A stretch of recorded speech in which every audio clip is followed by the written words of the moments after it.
Sanggar Cerita yang kali ini akan menyuguhkan cerita dengan judul Mahesa Calung.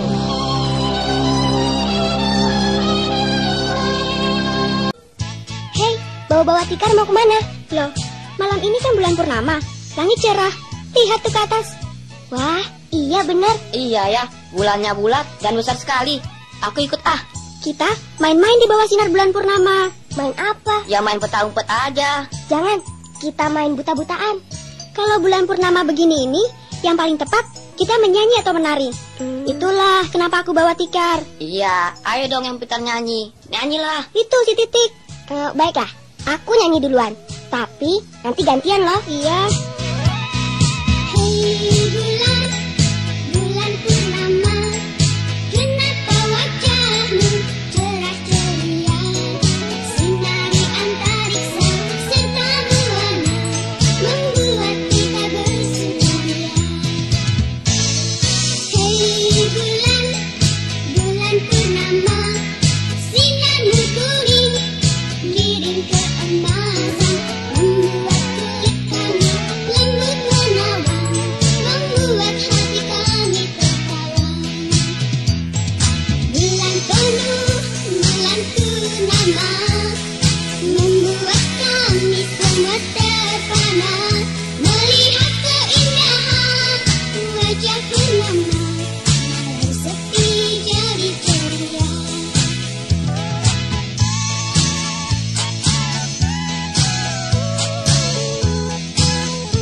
Loh, kok agak gelap ya sekarang? Iya ya.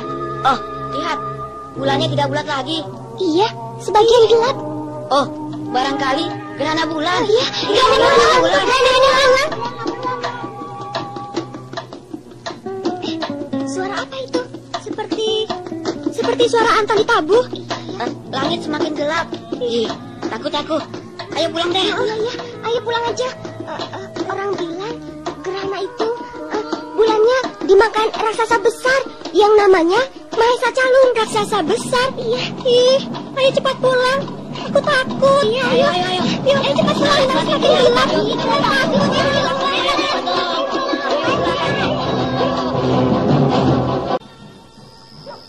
Mak. Ada apa, Tin? Kalau gerhana bulan itu, apa benar bulannya dimakan oleh Mahesa Calung, Mak? Bukan. Gerhana bulan itu hanya peristiwa alam yang biasa. Posisi antara bulan, bumi, dan matahari terletak pada garis lurus. Maka bulan tertutup oleh bayangan bumi. Dan akibatnya terjadilah gerhana bulan. Loh, kok ada yang bilang dimakan Mahesa Calung, Mak? Oh, itu hanya merupakan dongeng saja, Tin. Sudah, sana Bobo. Mak dongeng dulu tentang kisah Mahesa Calung. Mahesa Calung itu nama seorang raksasa yang besar sekali. Sudah, hanya begitu. Ayo dong, Mak, dongengin. Biar Tini semakin banyak koleksi dongengnya. Iya, baiklah. Pada zaman dahulu kala, ketika bumi belum sempurna diciptakan, di bumi ini hanya ada satu pulau yang bernama Jamur Dwipa dengan satu gunung yang menjulang tinggi di langit. bumi baru dihuni oleh hewan-hewan dan seorang raksasa yang bernama Mahesa Calung. Saat itu, Mahesa Calung sedang bermenung mengenai dirinya yang semakin hari semakin tua. Sedangkan dewa-dewa yang juga ciptaan Hyang Tunggal kok tidak pernah menjadi tua.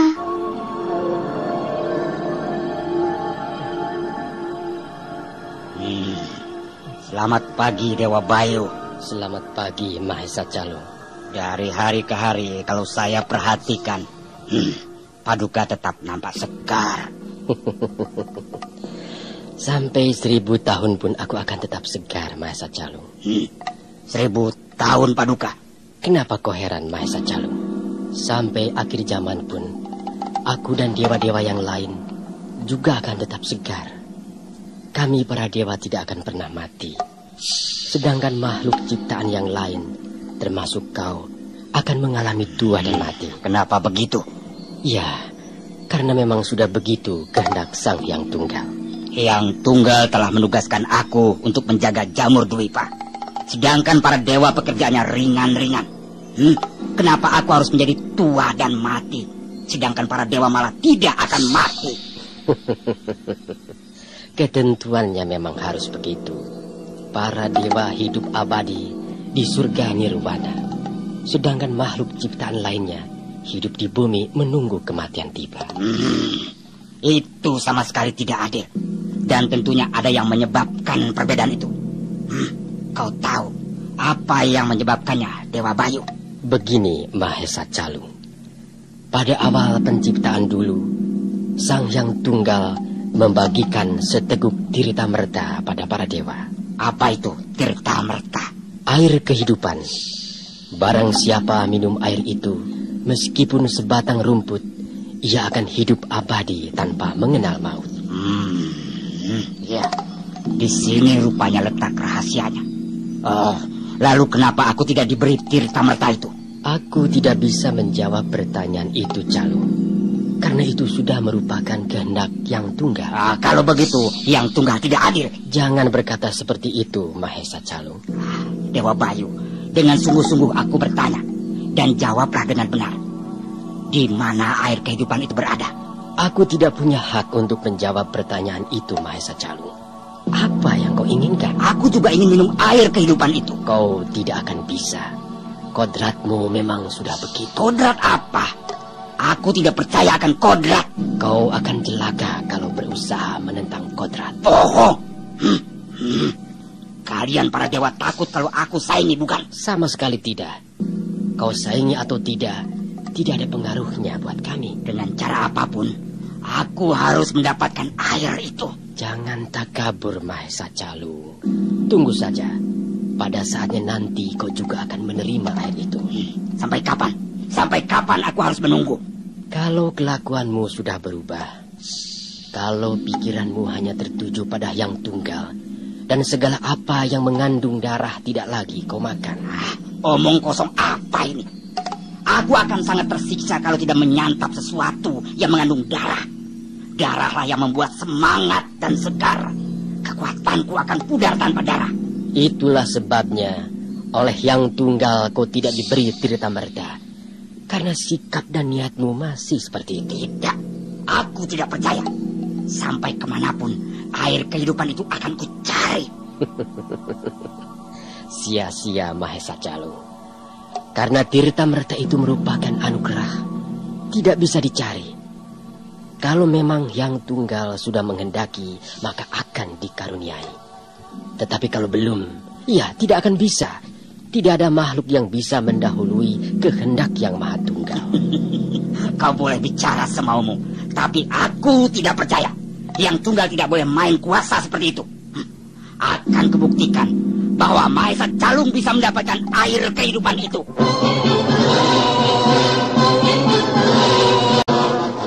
Dengan marah, Mahesa Calung pergi meninggalkan Dewa Bayu. Ia telah membulatkan tekad untuk mencari tempat di mana air kehidupan disimpan, lalu mencurinya. Tetapi selama berhari-hari ia mencari, namun tempat disembunyikannya air kehidupan itu belum juga ditemukan. Karena air kehidupan itu di waktu siang dijaga oleh Dewa Surya. sedangkan malam harinya dijaga oleh Dewa Chandra dan Dewa Kartika.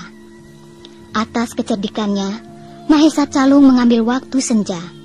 Di saat Dewa Surya sudah kelelahan dan Dewa Chandra dan Kartika belum waspada benar karena baru bangun dari tidurnya. Di mana air itu disimpan? Berbulan-bulan aku terbang mengitari antariksa mencari air itu, tapi belum juga aku temukan.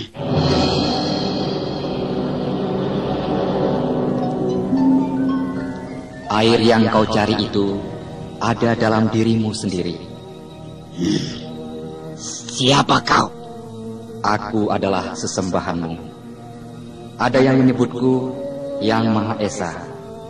Ada yang menyebut Yang Maha Tunggal. Aku bisa mendengar suaramu, tetapi tak bisa kulihat wujudmu.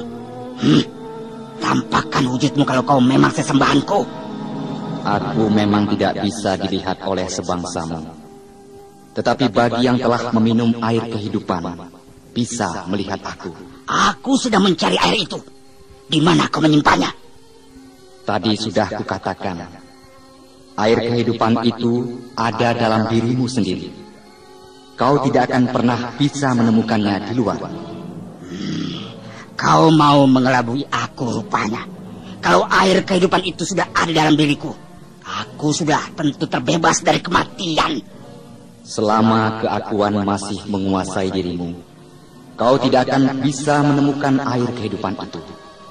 Kau masih harus mengalami hidup dan mati secara berkepanjangan.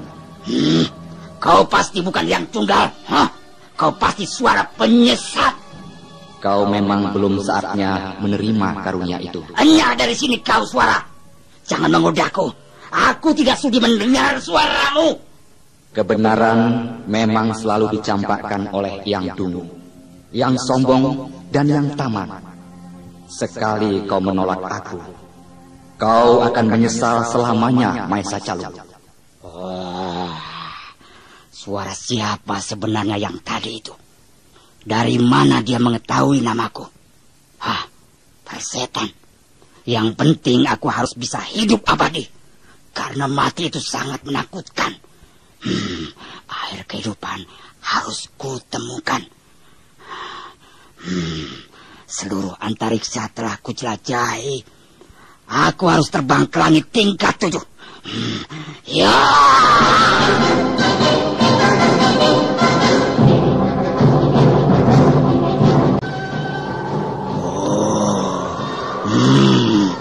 Di sana rupanya air kehidupan itu disimpan. Akan kureguk habis air kehidupan itu.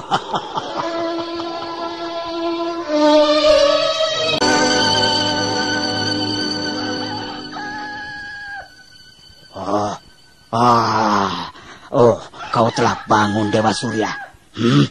Baiklah, kau paksa aku kembali ke Jamur Dwipa dengan tangan hampa. Nanti, kalau kau telah tidur dan digantikan oleh Dewa Chandra, aku akan kembali meneruskan niatku.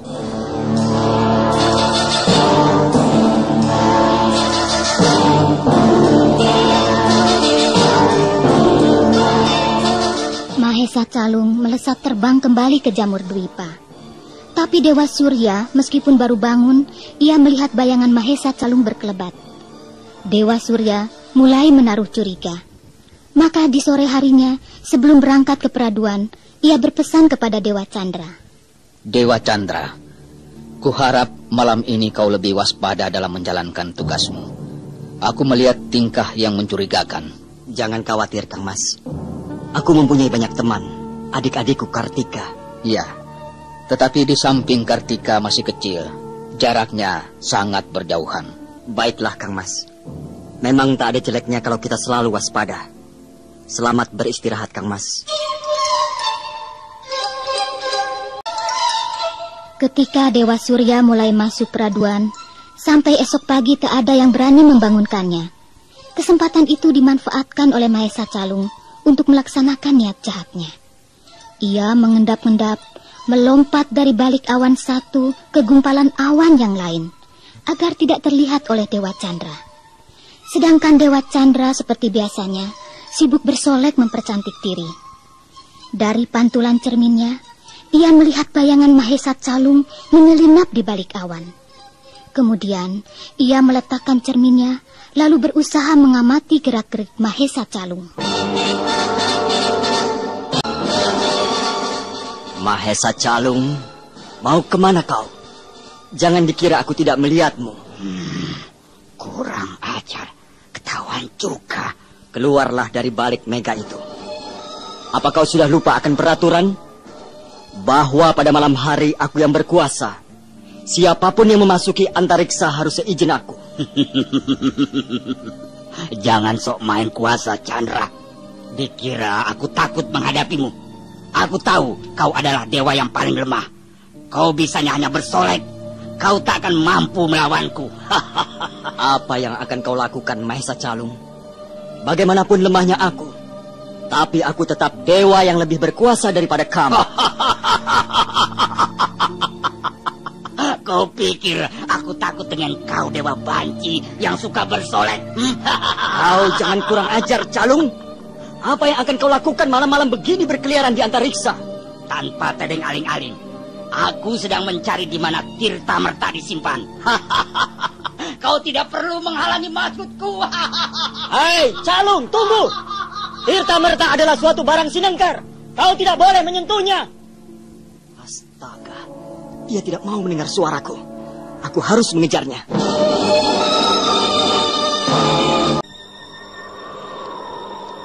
Calung, jangan kau dekati tempat itu.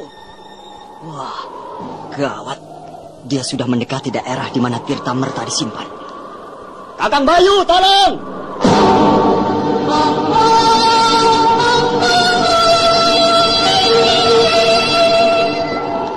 Ada apa, Chandra? Tolong laporkan pada Kakang Wisnu. Mahesa Calung sudah mendekati tempat penyimpanan Tirta Merta. Cepat, Kakang. Karena hanya Kakang yang mempunyai ajian bisa memanggil dari jarak jauh. Baiklah, akan segera kupanggil.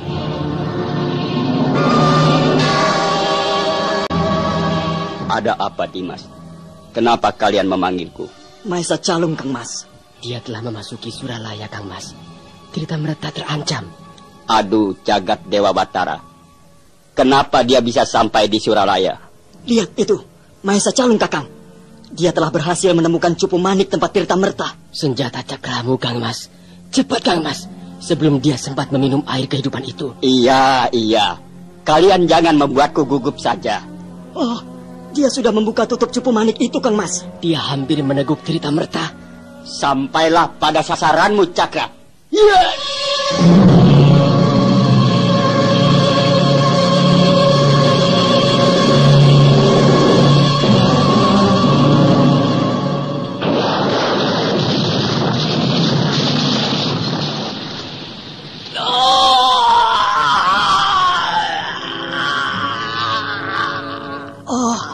Kepala Mahesa Calung terpisah dengan badannya. Tapi aku tadi melihat ia sempat meneguk sedikit Tirta Merta. Tetapi sebelum Tirta Merta mengalir ke badannya, senjata cakraku telah menebas lehernya.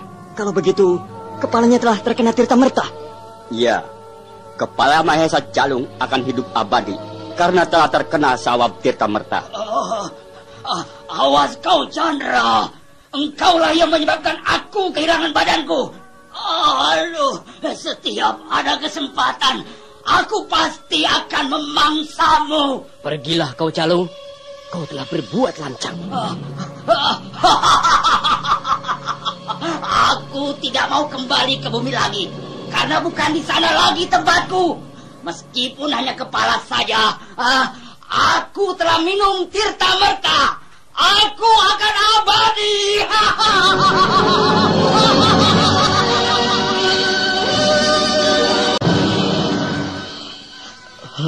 Ampunilah saya yang tunggal. Itulah hukuman bagimu, Chandra, karena kelengahanmu. Terimalah sekali waktu siksa si Mahesa Calung.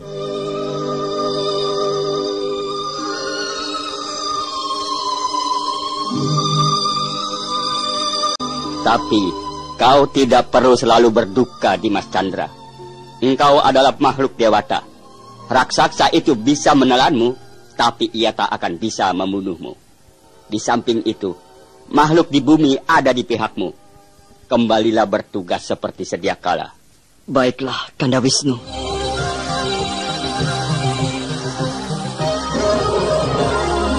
Nah, begitulah ceritanya, Tin.